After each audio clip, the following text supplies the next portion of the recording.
اللهم صل على سيدنا محمد وعلى آل سيدنا محمد وعلى أصحاب سيدنا محمد.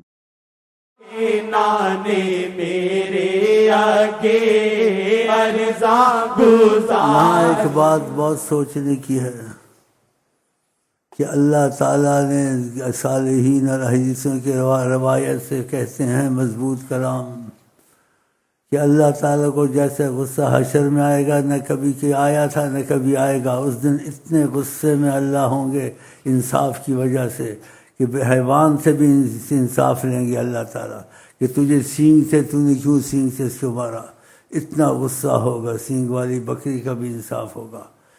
تو اس دن سارے نبی کوئی کسی کی سفارش کرنے کے لیے تیار نہیں ہوگا. ہر نفسی نفسی کریں گے اور سارے انبیاؤں کے پاس ساری خلقت پھرے گی. کوئی حد سہارا آسرا نہیں دے گا.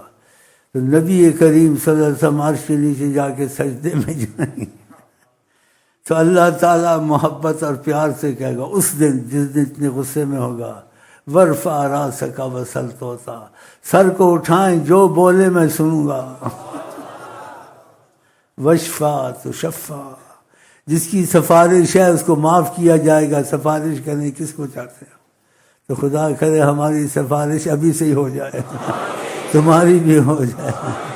اصحاب بدر کی طرح جب آقا جی نے ان کی سفارش کی خدا نے سفارش کی اتنی اہمیت دی تصور سے باہر ہے. صحیح حدیث میں صحیح الفاظ ہے خدا کہ آپ نے سفارش کی ان کو ابھی بخشا آئندہ جو کریں وہ بھی معاف ہے.